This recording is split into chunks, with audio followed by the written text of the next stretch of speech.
It's the Worldwide Sports Radio Network. Worldwide Sports Radio presents the Haystack Show. With Mike Guido. And welcome into the Haystack Show. I am Evan Mazza today, filling in for Mike Guido. Mike is out for the day. So here I am filling in for Mike. Backup quarterback in, starting quarterback is out on this Wednesday, January 29th on the Haystack Show. I'll be with you here for about the next hour and a half. We didn't have Speedy PD on yesterday. We will have him on today around 1 o'clock. He'll be talking more, of course, about Kobe Bryant and his unfortunate passing this past Sunday in a tragic helicopter crash in California. Speedy will also be talking about, so Speedy will get his insight on Kobe, his influence that Kobe had on him for him growing up as a sports fan. Speedy will also be talking about the Super Bowl. We do have a game on Sunday. The Super Bowl is on Sunday. Speedy will talk about the Super Bowl and his matchups to watch, his prediction, his MVP prediction for the game. Might sprinkle in, both of us are Met fans, might sprinkle in a little Mets there for us. But number to dial for the show is 845-478-3272. That is 845-478-3272. Number to dial, join the conversation. Call in. Maybe you have a personal Kobe Bryant story. Maybe you want to talk about Kobe. What did Kobe mean to you? Maybe you got a personal story you'd like to tell. What did Kobe do to influence you in your life? We had a lot of great phone calls yesterday from Barrington Grant. Barrington told a great story about when he was 12 years old, missing the bus for a basketball game, and he felt distraught. Didn't want to play basketball anymore. And his mother came up to him and said, "What would Kobe do? What would Kobe do?"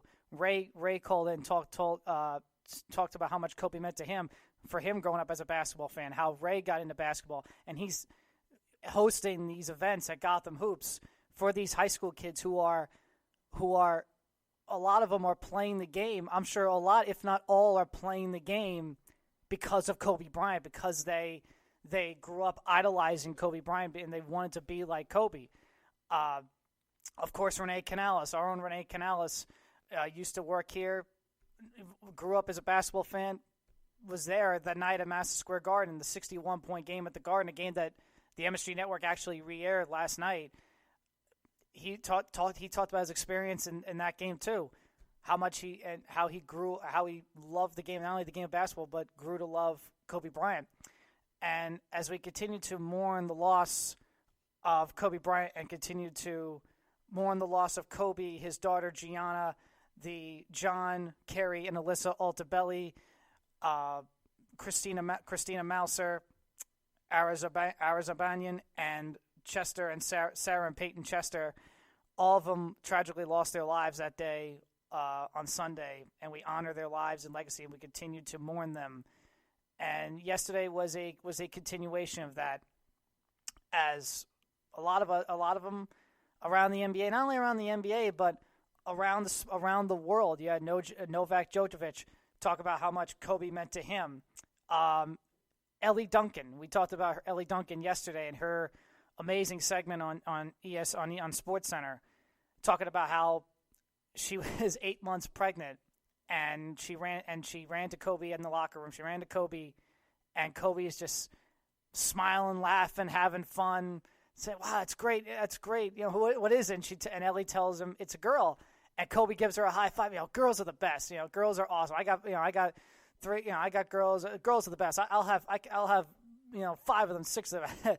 And that got a hashtag trending on Twitter, #GirlDad, you know, because Kobe loved being a girl dad, loved having girls, and Ellie was having a girl. That got girl dad trending, and you saw all around Twitter people posting all around of fathers with daughters. Scott Van Pelt posted it. Ellie Duncan actually got a picture from someone who took a picture, and it was a picture of Ellie 8 months pregnant talking to Kobe Bryant. It was that moment. She posted it on Twitter. Check it out. It's a great, heartwarming picture, and it again shows you the kind of human being and the kind of influence that Kobe Bryant had on a lot of people. Kobe Bryant had on on everyone, not just athletes, but also everyone else. I mean, yesterday, so that got the hashtag girl dad trending, and you also had something that was also really cool. You had AC Milan paying tribute to him before his match. AC Milan paid tribute to him before their match yesterday, and something that I thought was really cool in high school sports, high school basketball, was Braden Nako. They played his high school. They were playing their game yesterday, and he wore the number 24. And as the game is coming down to an end, everyone in the stands are cheering, "Do it for Kobe, Kobe, Kobe." And in the finals, game's tied. The final seconds of the game, Braden Nako shoots the ball again, wearing number 24, and the ball goes in the basket. The kid makes the game-winning shot for his high school team, and that is, again, you think like, hey, maybe Kobe guided that ball into the hoop. Again, something, and another example of all these players and everyone just rallying around. Just again growing up idolizing Kobe Bryant. I was seeing today on ESPN posted on Twitter, someone made a Rubik's Cube face of Kobe Bryant. You had a flight attendant at Delta. Her name was Courtney. She says it was an airport. It was a flight to Los Angeles, and she was telling the passengers it wasn't an easy day. We might have lost something great, a legend, but remember the spirit is with us always. Here at Delta, we celebrate life. We celebrate love. Again, the kind of influence that Kobe had on everyone around the Super Bowl, of course. That's been the main conversation, not the game itself at the Super Bowl. Not the game itself at the Super Bowl. The main conversation at the Super Bowl has been Kobe Bryant and how every single player is playing the game or inspired or influenced to play there and do the best they can at their sport because of Kobe Bryant. And that's pretty much what Mamba mentality was, right? Mamba mentality was doing what you love and doing it to the best of your capabilities. And that, again, that's not just athletes doing it, but everyone doing it every single day in their everyday jobs. That Mamba mentality of giving it everything 1,000% and never giving up. And yesterday, the NBA on TNT, again, Shaquille O'Neal, the NBA on TNT did their special at the Staples Center. And Shaquille O'Neal, longtime teammate of him. Everyone knows the Kobe-Shaq relationship. And, everyone had their different opinions on it. Everyone had everyone knows their rise. Everyone knows what happened. But everyone at the end of the day, and Shaq expressed it on Monday too, their bond, their brothership, their friendship, and how much they did mean to each other. Kobe Bryant's, in one of his final moments of his life, what Kobe did was text Shaquille O'Neal's son. Again, the tightness and the brotherhood and the friendship that they had, between them. Here was Shaquille O'Neal yesterday on NBA on TNT. Well, as you know, it's already been the last couple months been really tough. Lost my little sister. Haven't been sleeping. Haven't been doing the normal things I usually do. I work, we laugh, we kid, we joke.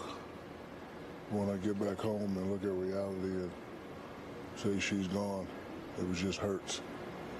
So the other day I'm downstairs working out with my son Shakir and my nephew Columbus. And my other nephew comes in crying and he shows me his phone. And I snapped at him. I said, man, get that out of my face. Just get it away from me.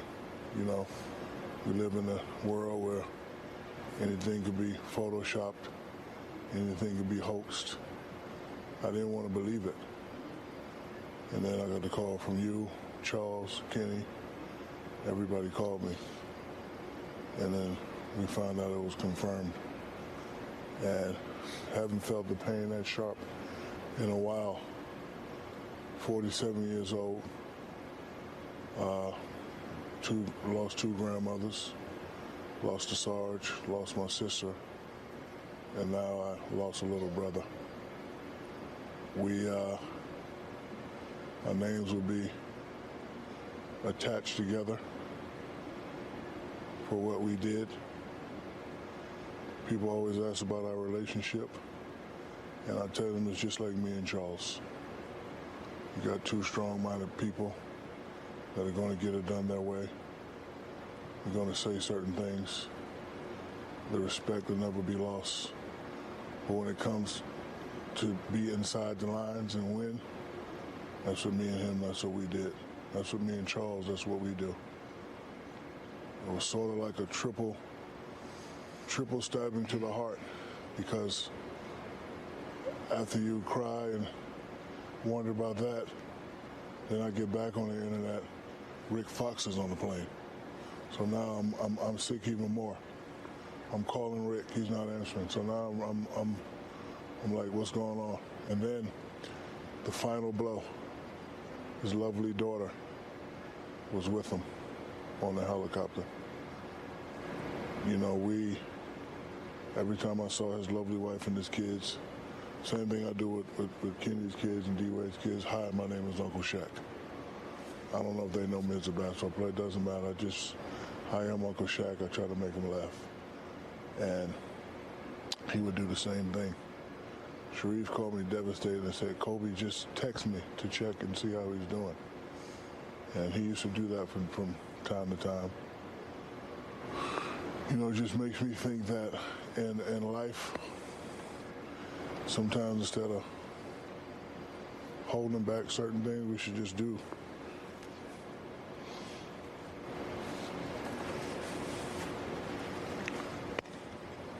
D-Wade, hold on, I'm not finished. Okay, go. We up here, we work a lot. And I think a lot of times we take stuff for granted. Like, I don't talk to you guys as much as I need to. The fact that we're not going to be able to joke at his Hall of Fame ceremony. We're not going to be able to say, hi, I got 5, you got 4. The fact that we're not going to be able to say, if we would stay together, we could have got 10. Those are the things that you can't get back. And with the loss of my father, my sister, and my thing, that's the only thing I wish I could just say something to him again. Last time I talked to him was when we were here and I asked him to get 50 and he got 60. It's the last time I spoke to him. And I just wish I could have, you know, so it definitely changes me. I have to, because I work a lot. You guys know what I do.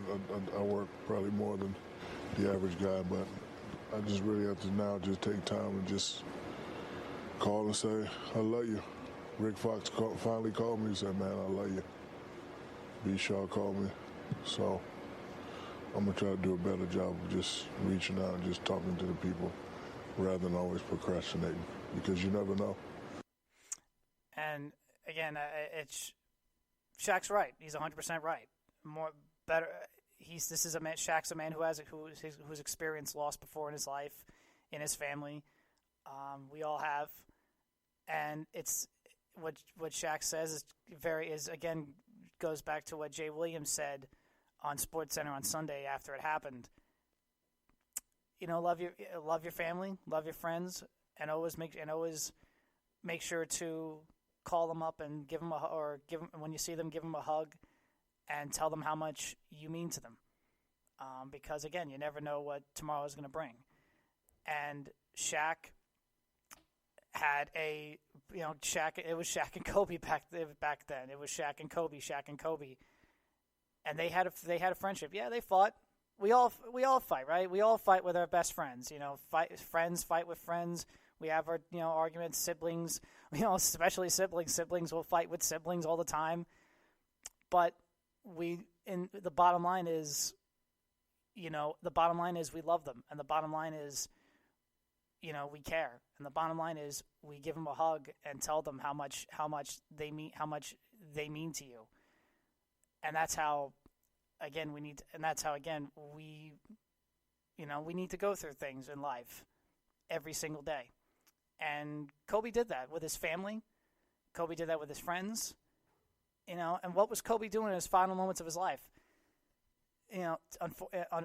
taking your daughter to his basketball game, and friends, and not only taking taking your daughter to their basketball game, but taking friends and people you know to do something that you love, right? Because again, that's just what Kobe did, and that's what all of us should do. Be together with the people that we care about the most, and show them how much to do, and doing something that you love, right? Because that's what they were on their way to doing, on their way to being a part of playing the game of basketball, and because that was something that connected all of them, and that was something that they loved doing, as not only as family and friends. And again, that's all goes back to what Shaq said, and it all goes back to what Jay Williams said. And everyone, Ellie Duncan, everyone. Hug your family and friends every single day and tell them you love them every single day. Tomorrow, you never know what tomorrow's going to bring. So we continue to remember, and we continue to mourn. It gets tougher and tougher every single day as each day passes. After Sunday's events that took the lives of Kobe, his daughter Gianna, John, Carrie, and Alyssa Altabelli, Christina Mauser, Ara Zabanian, and Sarah and Peyton Chester. It gets harder and harder, and we continue to mourn them. We continue to remember, and we honor them every single day, and we never forget.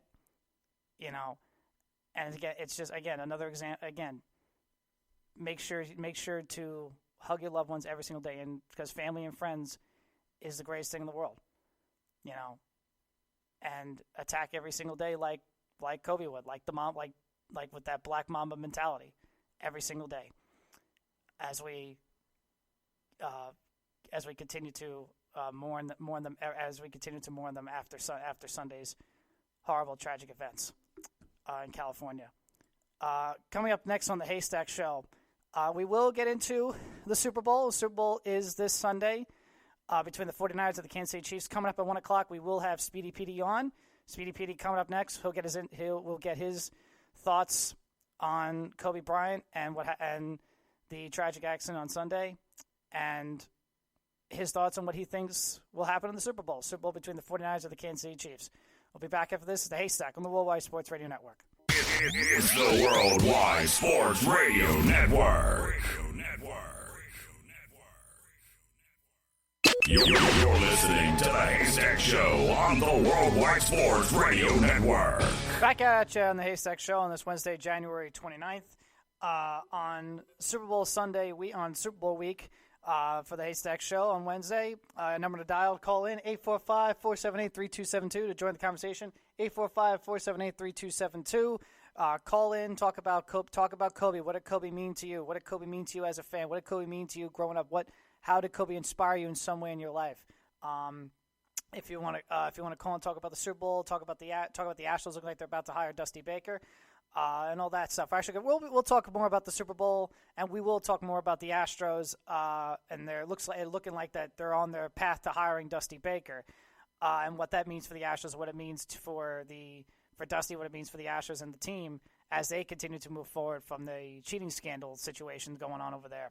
But before all that, we have a very awesome special guest for you guys, Speedy Petey. Speedy, we didn't have you on yesterday, unfortunately. We had some connection issues, but we got you on right now. How you doing, my friend? I'm good. That was my fault. I'll admit to that. I'm feeling no service for some strange reason. Don't worry. You know what? I am more forgiving than Mike is. Trust me. If this was Mike today, he'd probably be roasting the ever living daylights out of you right now. So for yesterday, but I'm more forgiving.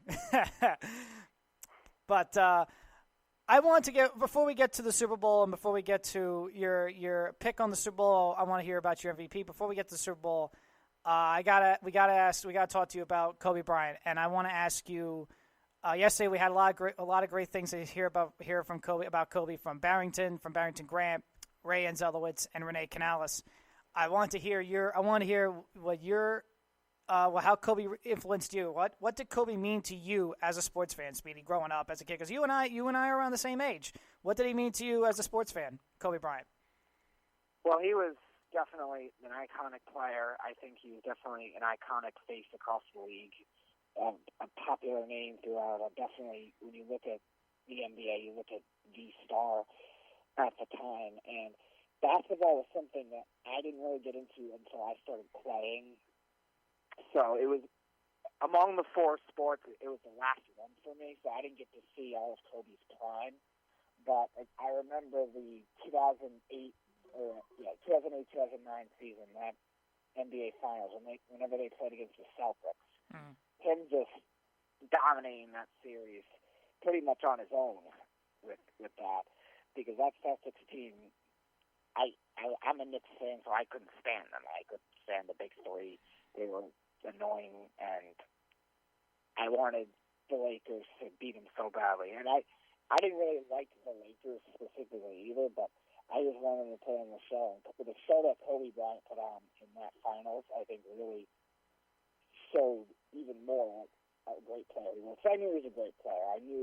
I saw highlights of it. I didn't know enough about the NBA at that time to really figure out the true impact he really had. So that was really the first one for me. And then ever since that, I liked him as a player. He was definitely one to root for.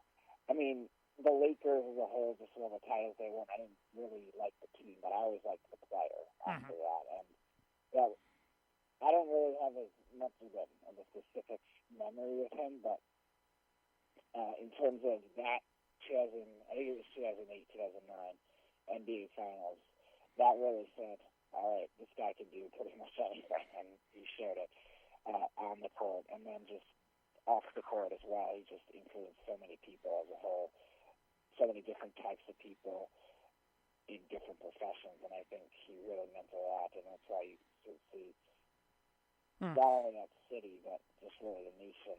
It seems like everybody has a connection of some sort. Journalists, reporters, athletes from other sports, athletes from other countries, they were all influenced in him. So that's what really got me, is how much people that he ended up touching.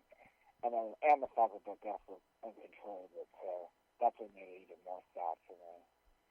Right, and there was a star. I remember there was a video that came out on Sunday, right after the news came out of the helicopter accident. There's video of Kobe about a month or so ago helping assisting traffic in Los Angeles of a traffic accident. He's going to the victims of the accident. He's again comforting them, telling them it's okay and everything. Again, like you said, goes to show what Kobe was to not only to around the world, but also to the city of Los Angeles, and how a part of the city of Los Angeles unfortunately died with Kobe's passing, because he was Los Angeles. He was Los Angeles. When was the moment you said? When was the moment for you with Kobe that you got it, like you understood? Because you're saying you got into the NBA, really got into the NBA around 2008, 2009. When was that moment where, like, you understood his impact? Like, when was the moment that you understood his impact and what he meant to a lot of people? When was that moment? The impact. That's an interesting question.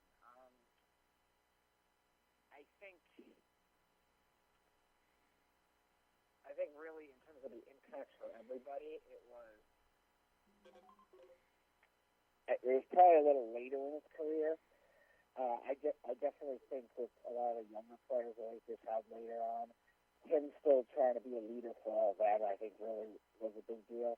Because again, I already knew he was a great player. You knew he was a fearless leader for everybody. But I think later in his career, you definitely could see the impact he had globally, the impact that he had just in terms of popularity. Even when he was dealing with all his injuries and he was trying to play through them, you could tell his work ethic was there at its highest peak. Because you always look at it, you can have your career defined in your prime, which Kobe absolutely did. And like I said, that NBA Finals against the Celtics, that performance was absolutely insane for Kobe Bryant. But I think in terms of him trying to battle the injuries in his career later on and still was able to play through it, he didn't want to sit out. The coaches, again, wanted it. They were trying to limit him so he could play a whole season or play later in the season, but he didn't want to. He wanted to play on anyway.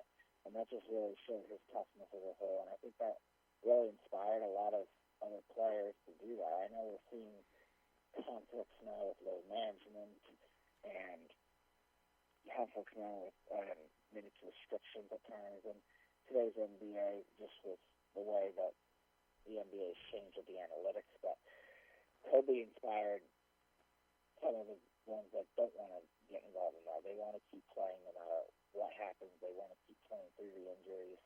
And it just shows a work ethic that has really translated to all different levels of life, all different levels of sports. And I really think that impact even has transferred into later in his after his career too, with his daughter, who also rest in peace to Gianna, and even his oldest daughter, I forget her name off the top of my head, but his 17-year-old daughter was also a big-time volleyball player. I believe she had some scholarships. So really just influenced the women's sports in general, the WNBA, women's college basketball. Soccer has a big influence. The U.S. women's national team, It really seemed like he got involved with other sports, too, with that same work ethic. So, again, that's what really did it for me. I think both in his playing career and after his playing career, in different ways, that work ethic really showed. You said you're a Knicks fan, and we had Renee on yesterday, and he was there. He was at that game with the 61-point game at Madison Square Garden. Talk about it's just you as a Knicks fan talking about that game and what just you watching that game and saying, again, as a Knicks fan, you watch that game going, I'm sure going, wow, what a performance. Take us to that game. Yeah, it was unbelievable. I was watching that, I think, on my computer at one point. Because, again, my family really wasn't in the NBA. I didn't get into it until I started playing. So I was watching that on my computer. And I think it seemed like Kobe was just hitting every shot imaginable. I'm thinking, all right, he's going to go cold at some point. Everybody does. He's going to level out, and it just never happened. Now, the Knicks were a bad team, so I never expected the Knicks to make adjustments to him the way that a good team would, because the Knicks that year weren't a good team. They were, I think, a 25, 26-something one team. That was, I think, 2 years before they got Carmelo Anthony, and that team that went to the playoffs the first year in that stretch. But so I didn't think they were that good of a team at that time. So I knew they wouldn't make the adjustment. I was just hoping he might shoot his way out of it and eventually not happen. But it never did happen. He faked it just the whole game. He made tough shots. He really put on a show for that Madison Square Garden crowd. And Madison Square Garden obviously has a reputation for just being a place for stars to shine. That's where there's a lot of popularity for fans, not just for Knicks fans, but for fans of different teams as well, different walks of life. And they got to see a special performance with Kobe Bryant in that game. And again, it really was a dominating effort on it. Every shot he made, every end of the court, really. Right. No, it was. It was great. MSG re-aired the game last night. I came home from work, and I'm rewatching it. It's, again, incredible how he performed that day. Last thing on Kobe for you. And we're hearing it. We're hearing it a lot now. We've heard it a lot for years. We're hearing it a lot now. It's not just a way of playing sports. It's a way of life. Mamba mentality, right? The Mamba mentality. What is to you, Speedy? What is Mamba mentality to you? You're right. I think it's more than just sports. I think it is how you approach many different things. And I think what I was saying before with the influence on different people, I think that Mamba mentality is definitely applicable to a lot of those professions, a lot of those things that Kobe has done after his career, and also the kinds of people Kobe has influenced. Like I said, athletes in other sports. It's not just basketball. Tiger Woods was touched by Kobe Bryant. Olympians, Olympic swimmers, Olympic volleyball players, etc. were touched by that. But also not even sports, just other professions, journalists, reporters, even business people that he connected with around the world. Kobe Bryant, I forget which guest on your show said it. They mentioned how Kobe yesterday said that Kobe was trying to be an even better business guy than he was a basketball player. And that could impact a lot of people in some of different ways. Like it impacts a lot of consumers in some different ways that maybe didn't have that kind of drive to be able to do to get those products, and just companies in general, employees in general, and even off the court and just helping people in general. I feel like Kobe Bryant was phenomenal with that. Obviously, he tried to do everything he could with his daughters. I'm sure to his daughter's friends as well. He tried to help, and just people in general. I feel like Kobe Bryant did that with kids. He just really loves his daughters, and he was an unbelievable father and an unbelievable hero for kids. So I think kids in our professions, like all walks of life, no matter if you were trying to be an athlete, no matter if you were trying to be whatever, you knew who Kobe Bryant was, and if you got to meet the guy, or even if you just got mentioned of it, Kobe Bryant was that guy, and he was just unbelievable guy, and all the rest of life, he was, again, I said this on Third and Long on Monday, if you were to poll the current NBA last week on who the biggest influence on as a child, I would say 90% of them would say Kobe Bryant. I think he was that big. But also, again, I'm sure he heard people that weren't NBA players that grew up idolizing Kobe, and even kids now, with him retiring and seeing what has happened with him after his career, the influence he's had in other areas with business, with women's sports, with soccer. I'm sure a lot of those guys are also looking up to Kobe. So I think it is more than just basketball that mentality means. I think it's a work ethic and a passion and a willingness to reach out to many different people that drives everything that Kobe was able to accomplish in his unfortunately shorter than accepted life. Absolutely, yeah. It's really well spoken. It's really well said. That is Mamba mentality, right? That is Mamba mentality. You know, it's not just playing sports. It's a way of life. It's a way of approaching how you want to do what you want to do every day. We have a game on Sunday, Super Bowl Sunday, Chiefs 49ers. We're looking at I think we're looking at a fantastic Super Bowl. But there's only got to be one winner. So what can the 49ers do? Again, the 49ers defensive coordinator said that the Chiefs offense is like a track meet. And it is. You look at all these guys, you look at all the guys on this offense. It's pretty much an Olympic track team. What can the 49ers do to stop the 49ers defense to stop the Chiefs offense and Patrick Mahomes? And also, how many times do you expect the 49ers to run the football? Because they've run the ball 40 times. They ran the ball 40 times last week against the Packers, and you got to figure they're going to run the football again a lot to keep Mahomes off the field. So, what do you think? What's the Niners defense strategy against this Chiefs offense? And do you think San Fran's going to really focus more on running the football again, just like they've done really all postseason? Well, I think in terms of the defense, I think the way the Niners are structured, the biggest thing for them is they're going to have to get interior pressure. I think when you look at the Chiefs' offensive line, their strengths are their tackle. I think Mitchell Schwartz is one of the better right tackles in the game. And Eric Fisher, I'm not crazy about him, but he had a good season. So you have to, take that for what it is. He played well this year. He's played well in the postseason. So that's where they're stronger. In the middle is where they're younger.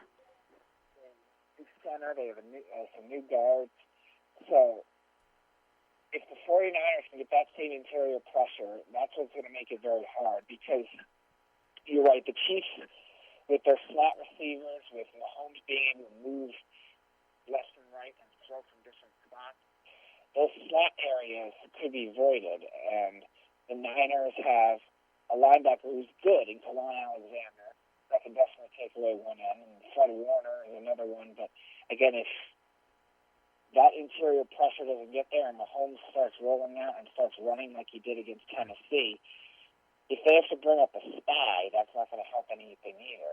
I think the outside game for the Chiefs is something that Richard Sherman can take away one end of it, because I think Richard Sherman does match up well with Tyreek Hill with his physicality, just with big size advantage. Now, after the catch, obviously Hill has the advantage, but I think in terms of a jump ball, in terms of just getting a release into line of scrimmage, I think Richard Sherman can take it away. But also, again, if they do that, can one of those smaller corners or maybe a safety help out on somebody like Sammy Watkins, who's the counter? He's a physical presence in his own right. He's fast for his size. He's got good size, and he's really the counter to the speed guy. So he's definitely someone interesting. Emmanuel Mosley, who's played well, is a much smaller corner. So it'll be interesting to see how they game plan for that. But I think the biggest key will be interior pressure, because if you let Mahomes get outside and get out of the pocket, all of a sudden you have to use the sky. That's going to open up the slot area big time for those other receivers. I think guys like McCole Hardman and Marcus Robinson are really using the slot area. If they move Watkins into the slot, I think that could end up happening. And obviously Travis Kelce. So that's what I look at defense. In terms of the run game for the Niners, they're going to try it. It's their offense. The question is, will the Chiefs be able to execute the game plan they did on Derrick Henry? Now, that's where it comes down to. Niners Chiefs are looking forward to 4 championship weekend with that Super Bowl. You're thinking, all right, the Niners have a big defensive advantage, rushing offense already, just with the way the Chiefs couldn't stop the run in the regular season. They got better as the season went along, but they still weren't great in that department. But again, they made a statement on Derrick Henry. They proved that they had the will to take out the running game. They limited a guy that was averaging 150 yards a game with 69 yards. So that proves a lot. So the Niners have to be prepared to use different types of runs. I think you're going to see more receiver runs in this game as a result. Raheem Mostert's the hot hand, and they're going to keep trying to feed him in the beginning. But Steve Spagnuolo proves that he could take his defense, even with the lack of talent inside, I think. You have a banged-up Chris Jones, who's a very good player. Chris Jones is a great player, but he's banged up. Their BT depth after that is not very good. And outside of Reggie Ragland, I'm not crazy about their linebackers. So they're going to try to run at all costs. But again, you saw what Spagnuolo did to Derrick Henry. It's 6 guys on him a lot of the time to take him down. I think they'll do similar things to Mostert. So I think it'll be up to Kyle Shanahan to make sure that Mostert isn't just getting all the carries and they rotate other guys in. I think you'll see receiver runs. Matt Breida, I think, will have an impact in this game as well. Don't be surprised. We saw this a lot in the beginning of the season. Jeff Wilson can get some goal line touches too. Kyle Shanahan's run style is very different than just one feature back, and I think that's going to make it tougher for the Chiefs. But again, the Chiefs, I think, will be ready for the challenge too, being what they did to Derrick Henry. Speaking of the coaching, you mentioned Kyle Shanahan. We got a great coaching matchup, Reed versus Shanahan. I'm kind of leaning towards giving the coaching edge to Andy Reid because, again, 20 years, his second Super Bowl as a head coach. This will be Shanahan's first head coach, second overall. Obviously, he was with the Falcons as the offensive coordinator. I'm kind of leaning towards giving the edge to Andy Reid. Do you agree? As a whole, yeah, I would say he's the better coach. Now, the question is, will he be the better coach? By a significant margin, maybe they need to win this game because, again, the Chiefs do have some particular concept deficiencies that the Niners have. The Niners are a more balanced team as a whole. But, again, you've seen it with the Chiefs, too, throughout the postseason, where they've gotten good run games in the second half of both their games so far against Houston and against the Titans in the second half. The Titans were able to stop the run in the first half for the most part. But in the second half, Damian Williams got going. And again, same kind of thing with the Niners, crowded backfield. Don't be surprised if they try to get other guys involved if the Niners' interior rush does play well, because Damian Williams is more than an inside runner. So when you look at that, I trust Andy Reid to do that just with all the other backfields he's had to work with in the past. Obviously, with Philly, you have some feature backs with Brian Westbrook and LaShawn McCoy, who were pretty healthy throughout their careers, but not every year. So he's had to rotate. He's found the backups from the past with the Eagles too, and with the Chiefs, he's going to do it Charles being hurt a lot, and with that, he had to work on the running backs and about the system. Spencer Ware, Chuck Jenkins, West, guys like that, playing with the Chiefs. So I trust him to be able to do that if Damian Williams does not play well, because again, this is a tough matchup for the Chiefs inside against Eric Armstead and DeForest Buckner. So I think that's going to make it tougher. But you're right, I do give him the coaching advantage slightly over Kyle Shanahan. Kyle Shanahan is my coach of the year if I'm going to just do awards. So he's done a great job with an offense that outside of George Kittle and Tevin Coleman does not have much talent at all. It's really a lot, just really system set. So he's my coach of the year. And his coaching is going to be very creative in this game too. But yeah, I would say Andy Reid's still at the edge right now. The question is by how big of a margin, because we've seen him make mistakes before with clock management, with just game management as a whole in the second half. Sometimes when he makes mistakes in the previous year, he'll overcompensate. That's the one thing that concerns me with Andy Reid. He'll be too conservative, and the stereotype is he runs too much time off the clock. I believe he's time out. So he gets too conservative, but then he'll try to go all big play all at once in a situation that doesn't make sense. So that's the one thing that's associated with Reid, and that's why I think they've lost a lot of big games in the past. Not entirely his fault, but that's a big part of the why. Kyle Shanahan is inexperienced. We'll see what happens with him. But, again, you're right. Andy Reid is on that, and he's probably the more talented offense. So you get the extra. There's just more to work there. Now, we're going to get to it now. Your prediction. What is your prediction? Actually, no. Before we get to predictions, your biggest X factor for either team. Your biggest X factor, the factor that's going to determine this game. Is it a single player, a group? For either team, your biggest X factor heading into Sunday is? The slot areas. Which team wins the slot areas? Mm-hmm. The Niners, I mentioned it before, have a banged-up Quan Alexander who's playing, and he played very well, but he's still not 100%. Patrick Mahomes likes to roll out to both sides, and expect that to be a game plan against this pass rush. You must know what this pass rush come at you. And same thing with the other side with Fred Warner, with the safety they could bring up. The Chiefs are going to spread you out. They're going to use 3 receivers a lot, 4 receivers. Sometimes they bring Damian Williams out of the backfield and spread him out in the formation. The Chiefs will spread you out. And then you have the Niners end of it, too, where they have different receivers they can use. They use all their running backs out of the backfield. Kittle will line up anywhere.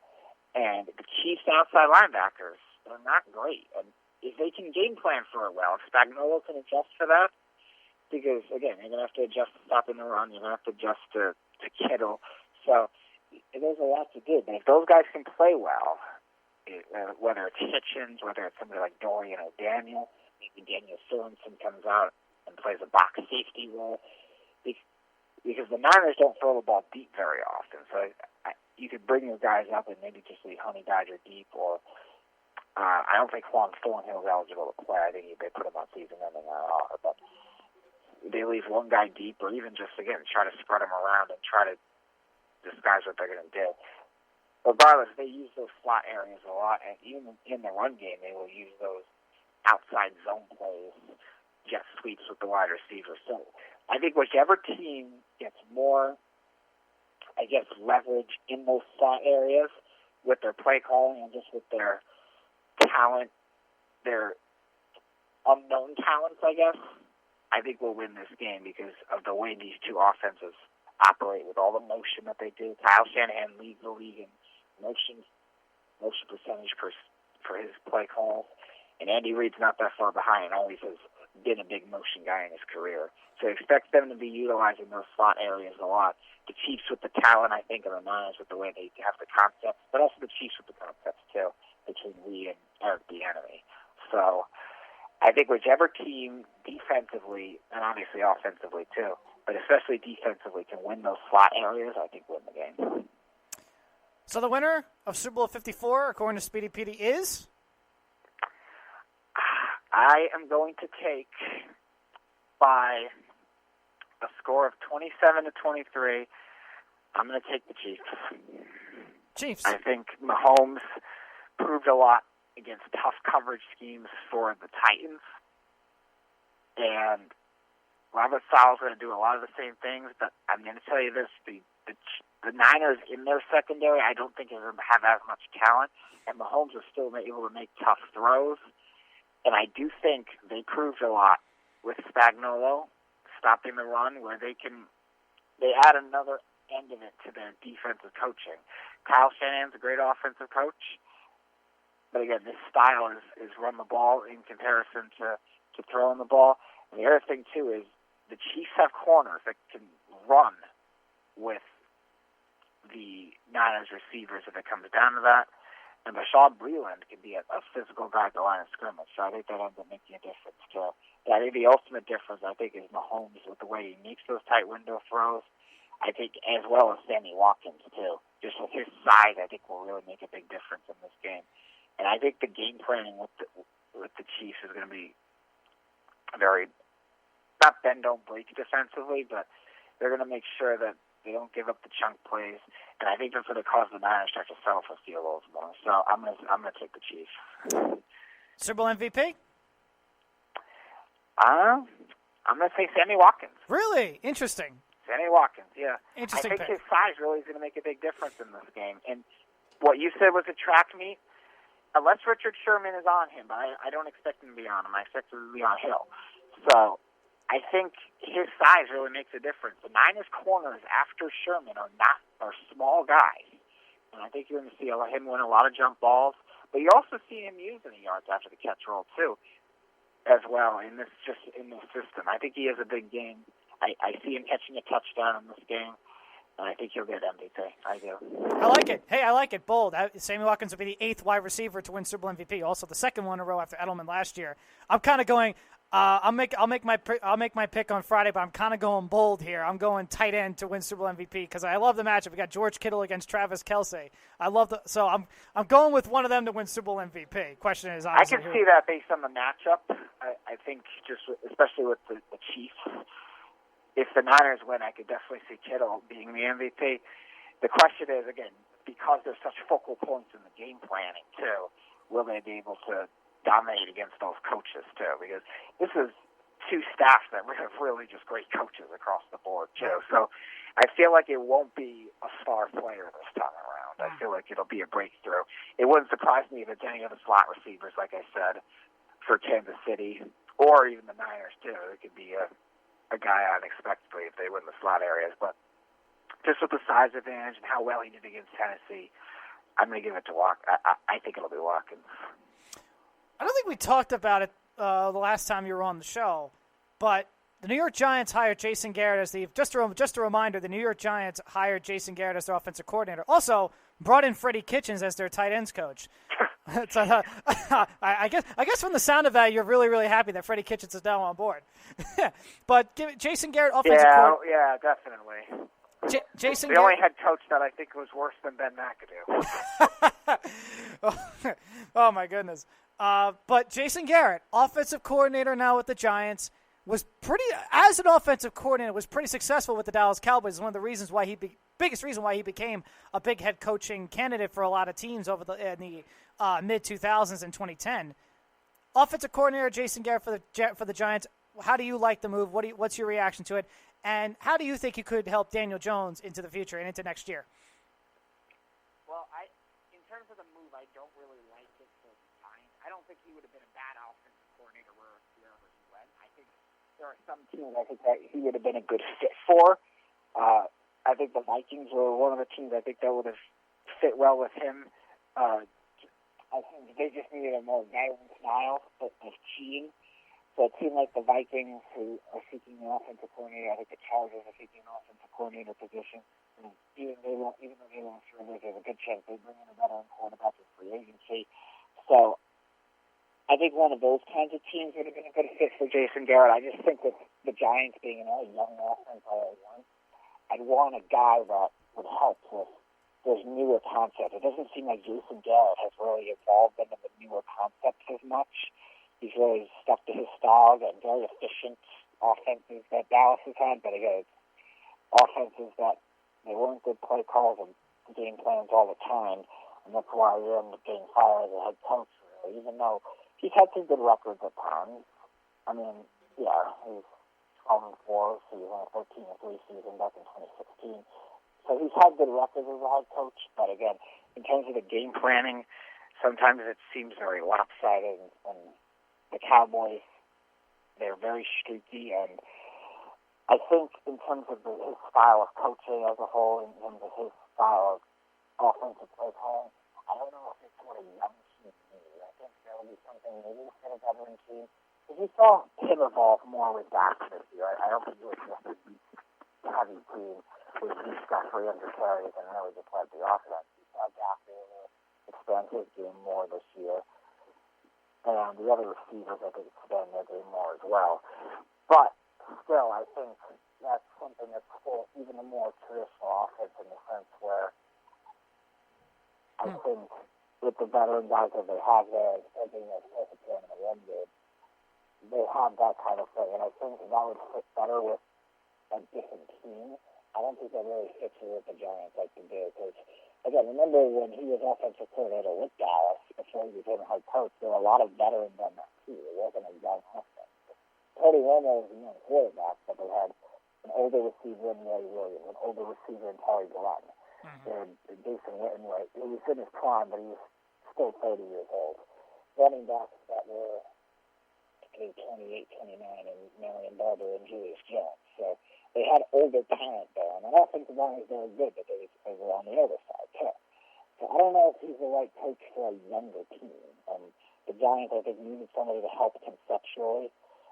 I know that people are saying that the fit works because he likes to run the ball and he'll help out Saquon Barkley, but I think Saquon Barkley could do well with pretty much any offensive coach. He's just not good of a running back. It's just a matter of how healthy he stays. So I think when I look at a coach, I would want somebody to help the other aspects of it, and I don't think Jason Garrett's that guy. We'll wrap this up with baseball. Mike always has Ryan Pavich and Barrington Grant, and Matt Ketterzol, and obviously they're all Yankee fans. They all talk Yankees. Well, you and I are, but you're on the show. I'm here. We're all big Mets fans, right? You and me, we're diehard Met fans. We've been through it all, seen the pain, the glory, more pain and more pain. The Mets obviously fired Carlos Beltran. They hired Luis Rojas. What's your opinion? What's your take? What's your reaction to the whole hiring Luis Rojas? Do you think it's the right move? And do you think the Mets handled this whole Beltran process and the process to hiring Rojas? Do you think they handled it well? Or could they have done better? I'll go to the Rojas first. I don't mind it. I think him connecting with the younger players, being their minor league coach in the past, I think will definitely help in terms of getting his voice throughout that locker room and that clubhouse. I think that'll help. Game strategy is obviously things you look at as most of the manager being an unknown. I don't know what that's going to be yet, but I'm not going to say he's bad just because he's experienced. I'm not one of those people. I always say that inexperience is not negative experience, so I'll give the guy a chance. I don't mind it. I think considering the circumstances, I'll give it a chance. Seems like him being, I forget the role he was in exactly, but him being in that role will already help him evolve through analytics game. I think that'll really help him in terms of that. But again, in terms of game strategy, we'll have to see how he turns out. So I'm kind of indifferent right now. Now, to your second part of the question, in terms of how they handled Beltran, I actually have a very interesting theory on that, and I mentioned this on Third and Long, I think, a couple of weeks ago. I feel like Carlos Beltran stepped down to cover up for somebody else. I don't know who. I don't know if it's another player. I don't know if it's the Astros front office. I feel like he's trying to maybe claim his own individual guilt that he was involved in the scandal and try to throw people off to protect somebody. Now, I don't know if he was directly involved just because he's a player. He was a player that just joined the team that year. He's a veteran player that I don't think would have been involved in anything like that in terms of him having the idea. Plus, with an operation like the Astros had to do with the cameras, with the buzzers that were not known, I feel like that's something that just couldn't have been planned that year. I feel like that had to be planned in advance throughout the year. They had to buy all the stuff to do it. That probably takes another year to do it. So I feel like Beltran wouldn't have been part of that operation. So that's why I think he's trying to claim his own individual work to throw people off, and that's why I think he ended up stepping down. Do I blame the Mets for this kind of thing? Not really. People are saying tip of the Mets, which maybe it could be if he turned out to be a good manager, but I think he would have been a good manager. But I think in the sense of who had more authority in the move to step down, I think it was Beltran, and I think he's doing it for another reason. I think he's covering for somebody and evidence that we don't know yet that we'll find out later, because I do think there'll be more players and executives suspended later once more information comes out. I think they're still looking for the law evidence. One last thing, Dusty Baker. Looks like the Astros are. It's not official yet, but the Astros are kind of penciling in on Baker to be their new managers. Baker's the Astros manager. What do you think? I don't like it.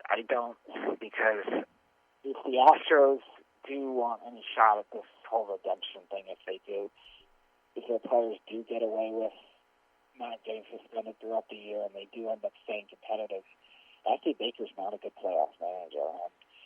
You have very talented Cubs teams in the mid-2000s that can get over the hump the Reds in 2010 through 2013 when he was there as the manager. Those were some really good teams. And they even had the pitching at that time, too. People said the Reds had never had pitching, but they had a lot of good pitching on those teams. And then recently, Washington, too, for 2 years. Talented roster, but they couldn't get it done in the postseason. I just feel like the game's passed him by. And again, there's just too many talented teams. He's had blunders. That Cubs team especially, there was talent all across the field in that rotation. And just all three teams that he was coached recently got in the postseason and just seems like they never win a round. And it just surprises me. And that just has to do with, I think that the common factor is going around is him for the most part. So I don't like it for the Astros. I think the game's passed him by. And I think the Astros should have gone in a different direction. Speedy, always great insight. It's always great talking to you. Thank you so much. Thank you so much for giving us a call, buddy. We'll talk to you next week. Yep. Have a good rest of your show. Thanks, Speedy. Take care, buddy. That is our good friend Speedy Petey. Always a great talk. Always a great talk every week. The guy's opinion on the Super Bowl. He thinks he's going with the Chiefs to win the Super Bowl and for Sammy Watkins to win Super Bowl MVP. I like that. That's very, very, very interesting choice right there for Super Bowl MVP. Coming up next on the Haystack Show, Kyle Shanahan was asked one question that is now kind of spreading around, not just in San Francisco, but around the NFL. I'll tell you what that question is coming up next on the Haystack Worldwide Sports Radio Network. It's the Worldwide Sports Radio Network. You're listening to the Haystack Show on the Worldwide Sports Radio Network. Back at it on the Haystack Show. I have a Mazza here. We're going to wrap this thing up on this Wednesday edition of the Haystack Show. The Super Bowl is this Sunday, and as we move closer and closer to the Super Bowl, obviously the Super Bowl now is pretty much on the back burner as we're all still remembering and mourning off the tragedy of what happened on Sunday in California with the death of Kobe Bryant, his daughter Gianna Bryant, the Altobelli family suffering a tragic loss, and the Altobelli family, Zabanian family, Mauser, and the Chester family, all losing loved ones in the tragic helicopter crash on Sunday. In the Super Bowl, obviously, Kyle Shanahan was asked yesterday about the one question that now is getting asked about Patrick Mahomes is, how come all these teams didn't draft this guy? How come all these teams didn't draft Pat Mahomes? How come all these teams? There were 10 teams in the draft. Obviously, Pat Mahomes was pick number 10, traded up from 27 from the Chiefs. The Chiefs were at the 27th overall pick of the draft. They had to trade up to number 10. Took over the Buffalo Bills spot to take Pat Mahomes. And, hey, Pat Mahomes has been fantastic. He's been great over these last over his first 2 years starting in the National Football League. And again, raised the question for a lot of these teams who were in the top 9, hindsight being hindsight. Well, why didn't you pick Pat Mahomes? Why didn't you pick Pat Mahomes? Why'd you pass Pat Mahomes? Why'd you pass on Pat Mahomes? Why'd you do this? Why'd you do that? Why'd you do this? Why'd you do that? The truth is, and Kyle Shanahan was asked about it. Yes, he was asked about why the team passed on. They obviously didn't take Pat Mahomes at number 3 overall. They took defensive tackle Solomon Thomas. And his response was, I didn't look into him obviously as much as I should have. This was obviously 2017 was obviously Kyle Shanahan's first full year, going into his first year as the 49ers head football coach after spending his time as the offensive coordinator for the Atlanta Falcons. But he said, I don't look into him obviously as much as I should have. I didn't look into him as obviously as much as I should have. We definitely looked into him, studied all of his tape, was just a freak, could make any throw, had the ability to do anything. That was a little bit different situation for us. We had the second pick in the draft. Obviously they did trade down in the third pick because the Bears traded to the second pick and got Mitch Trubisky. And then the Bears, obviously another team that keeps getting asked every single day, and we're not gonna. And obviously, it's just not gonna. It's not gonna go away anytime soon. Why did the Chicago Bears draft Mitch Trubisky over, say, a Pat Mahomes or a Deshaun Watson?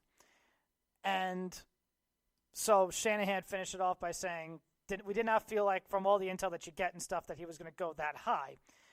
And again, you go back to that draft. Again, hindsight is always hindsight. Hindsight's 20/20. But I feel like before we mention, okay, this team passed on so and so, we truly have to go back to the day of the draft. We have to go back to the day of the draft and how we felt at the time. It's not just, well, this guy is great now, so this team is stupid for not drafting him. We have to go back to what our thought process was prior to the player being drafted. Pat Mahomes was coming into the draft as a guy with an amazing arm, could make any throw, but he was raw. He was a project, and he needed time to develop. When you think about the 2017 San Francisco 49ers, would Pat Mahomes really have performed well with San Francisco as he did with Kansas City? Again, we'll never know, but that certainly wasn't as good of a team as, say, Kansas City was. Kansas City, again, we need to remember, Kansas City Chiefs were a really good football team. From 2013 to 2017, prior to Pat Mahomes, 2017, prior to Pat Mahomes taking over as the starting quarterback, the Chiefs made the playoffs 4 times, 2013, 2015, 2016, 2017. They made the playoffs back-to-back years, and were the year before, I think they were 13-3, 12-4, number 2 seed in the AFC. Kansas City was a really good football team. Pat Mahomes, again, saying what I'm about to say doesn't take away the greatness of Patrick Mahomes, just like, it doesn't take away from the greatness of any quarterback or any athlete. But Patrick Mahomes, and Patrick Mahomes said it. Don't take my word for it. Patrick Mahomes even said it himself, that I went to a great spot. He did. Patrick Mahomes went to a great spot. He went to a Kansas City Chiefs team with a quarterback guru in Andy Reid, who already had an established veteran quarterback in Alex Smith. And the team was winning. The team was a good football team. They made the playoffs back-to-back years. 3 straight years this team made the playoffs prior to Patrick Mahomes' arrival. I'm sorry, I apologize, 2 straight years. And they would make the playoffs again the year they drafted Pat Mahomes with Alex Smith.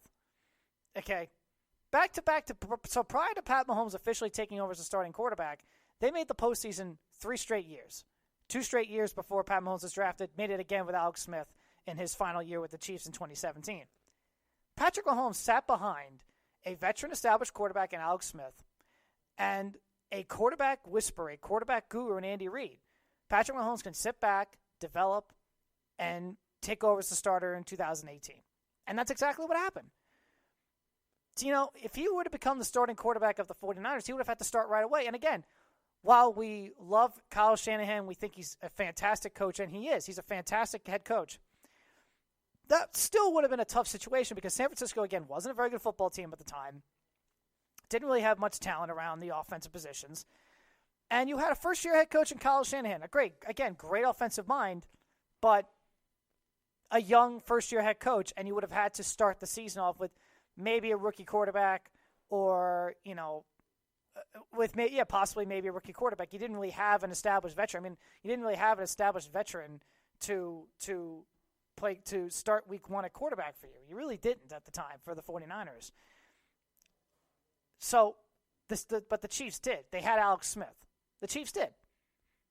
So that's why it was Pat Mahomes got into a great spot, a great situation where he can sit behind a veteran quarterback and develop. And before you know it, he becomes maybe the best quarterback in football over the 3 years. The 1 year sat behind, developed, and now these first 2 years he's been playing. The 49ers. So now Kyle Shanahan's other response was they were waiting on Kirk Cousins. Kirk Cousins would become a free agent after the 2017 season. And I guess it sort of makes sense for Shanahan's perspective. I mean, Shanahan coached Kirk Cousins, knows his system, knows everything. I guess it would have made sense for Shanahan to wait, but, for Cousins. But I don't really take that as the real reason. I think it's part of a reason why they didn't take a quarterback in the first round of the 2017 draft. They took Solomon Thomas. They traded down to take Solomon Thomas. Maybe that's a part of the reason, sure, but I also think maybe San Francisco just didn't see a quarterback in that top 3. Watson was the other one, along with Mitch Trubisky. Watson, of course, goes number 12. Mahomes goes number 10 after the Chiefs traded up from 27 with the Buffalo Bills. The 49ers trade down. They take Solomon Thomas. Trubisky for the Bears to go to number 2 and take Mitch Trubisky. Maybe the 49ers John Lynch just didn't see a quarterback and to take in that spot. That's exactly what Kyle Shanahan did. I think that's the biggest thing. Shanahan, again, in that draft process, didn't think Pat Mahomes or Watson, and obviously, hey, even Mitch Trubisky was worth taking in the top 5 or top 3 of the draft. Because if the 49ers were going to take Mitch Trubisky, don't you think they would have taken him at number 2, number 3, just like the Bears did? They were like, okay, Chicago, here, you guys can trade up and go get him. It's all fine. And San Francisco, eventually, towards the late 2017 season, they went and got Jimmy Garoppolo. And Garoppolo, sure, this is his first full year as a start. That was his first true chance as a starting quarterback. But Garoppolo sat behind the Patriots. He sat behind Bill Belichick, sat behind Tom Brady for a couple of years, played a bit in 2016, did okay, but he sat and learned most of those years, and got to know the position and was relatively successful when he did get the chance when Brady was suspended in 2016. Traded a second-round pick, got Garoppolo. They go 5-0 in 2017. Unfortunately, 2018, they miss out on Garoppolo. Unfortunately, tears his ACL. He's out for the rest of the year. They get Garoppolo back. And you can, again, I've seen differing opinions of what everyone thinks about Jimmy Garoppolo. Well, he's a game manager. He's not that great. He's okay. He's average. He's terrible. I've seen all the opinions about Jimmy Garoppolo, but the fact of the matter is Garoppolo has been a key reason why they were successful this year, why they were the number 1 seed, why they were the NFC's home field advantage, and yeah, sure, why they're in the Super Bowl. I know his postseason performance, he hasn't really lit the world on fire like Pat Mahomes has, but Garoppolo is a big reason why they're here in the Super Bowl. And it's for the Pat Mahomes question also, Deshaun Watson is now part of it too. It's just going to be a part of how, the 2017 draft is going to be remembered, right? The question that Kyle Shanahan got is going to be the question that every one of those teams that were in the top 10 that need a quarterback are going to be asked, right? The Cleveland Browns currently have Baker Mayfield, but I'm sure people will look back on that 2017 draft and say, hey, Cleveland, maybe you should take a Pat Mahomes instead of Myles Garrett. Of course, obviously the Bears, Trubisky, that's been asked, every day almost now. Why didn't the Bears take Watson and Mahomes over, why didn't they take Watson or Mahomes instead of Mitch Trubisky? The Jaguars taking Leonard Fournette. The Tennessee Titans taking Corey Davis. Titans were in year 3 of Mariota. The Jaguars were hanging in there with Blake Bortles at the time. The Jets in 2017 didn't have a quarterback. In 2017, their quarterback was Josh McCown. They took Jamal Adams. Jamal Adams has been a fantastic player. Jamal Adams has been a fantastic player for the New York Jets. He's been fantastic. He's been the heart. He's been the soul of the Jets. He's been the leader of the Jets. But for the last 3 years now, for 2 years now, I keep seeing Jet fans saying, well, we drafted Adams, but we could have had Pat Mahomes. Obviously the Chargers and the Panthers wouldn't have made sense if they took quarterbacks at the time because, again, they had Rivers and Cam Newton. But now, I'm sure for a lot of people with hindsight, Rivers is now officially moving on from the Chargers. The Cam Newton era with Carolina might be over. I'm not going to officially say it's over, but it might be. It might be 50-50 to see where Cam Newton is next year, but I'm sure people will look back on those and say, well, why didn't the Chiefs take Pat Mahomes, why didn't those two teams take Pat Mahomes, even though the Chargers took Mike Williams, who's been a pretty darn good player, and the Panthers took Christian McCaffrey, who you can make a case who is in the running for MVP this past year. The Bengals took John Ross. Again, another team, I'm sure people look and say, why didn't you take Pat Mahomes? They're moving on from Andy Dalton now. Again, hindsight is hindsight. You can never, the draft is such a hard thing to determine. It's such a hard thing to get right. It's really, really hard. But we have to, before we say, well, they should have picked so-and-so, we do have to look back and say, well, and look back and see how we thought about what this certain prospect was coming out of the draft. Because it's easy to say, well, you should have taken this guy, you should have taken this guy. And you're seeing it now, too, with Lamar Jackson, right? Lamar Jackson was the 32nd pick in the 2018 NFL draft. And out of all the quarterbacks, he's been the most successful so far, right? He's going to win this Saturday, he's going to win the MVP. 99.99% chance he's winning the MVP on Saturday night at the NFL Honors Awards. I'll go as far as to say 100% chance he's winning the NFL MVP honors on Saturday night. Darnold has had his ups and downs. He's overall, I think Darnold has been pretty good considering what's been around him, like terrible offensive line and inept coaching. Josh Allen had a good year this past year. He did show a lot of good things for the Bills this year. Josh Rosen looks like might be on his third team in 3 years. Baker Mayfield, of course, is coming off a disastrous season, just a chaotic season, really. So, you're kind of seeing now with Lamar Jackson. Well, teams should have taken Lamar Jackson, number 3, number 1, number 10, whatever. Again, but the bottom line is Jackson needed time. He needed time to develop. He needed time to work on things. He needed a team that would give him the best chance to succeed in the right kind of offense, same as Pat Mahomes.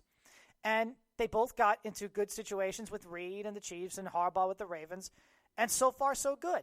Who knows how successful Pat Mahomes would be with San Francisco or Chicago or, Jacksonville, etc. The Jets. Who knows how Lamar Jackson would have been if he got drafted by the Jets or the Browns, etc. We don't know because, again, hindsight is 50-50, and it's all about the right situation and the right coach and the right everything. Pat Mahomes got to the right coach. He got to the right team. And it doesn't take away how successful he's been because he's been fantastic. He's been great. But he even admitted himself, he said the other day, I got to a great spot. I got to a great place to play with Andy Reid and the Kansas City Chiefs.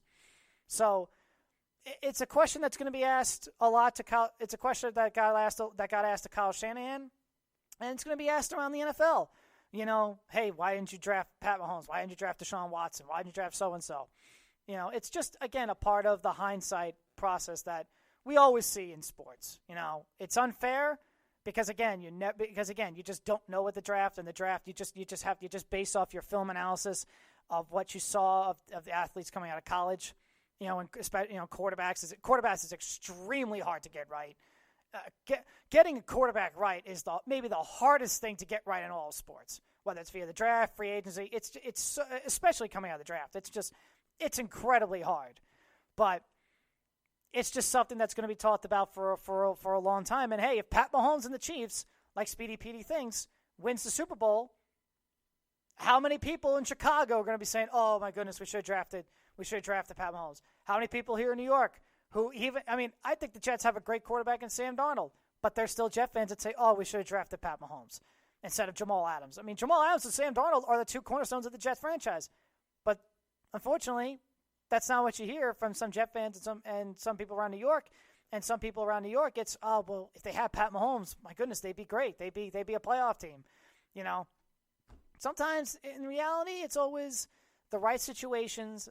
For any player coming out of the draft, it's the right situation and the right coach and everything to guide them in the right direction, and then they'll be successful. It doesn't take away with how good they are. It never does take away how good they are. Pat Mahomes is fantastic. Pat Mahomes is great. Lamar Jackson is great. It doesn't take away how great they are, but it's the biggest step to being successful when you get drafted into the right situation and the right spot, and you can sit and develop. You can sit and develop like Pat Mahomes did for a year.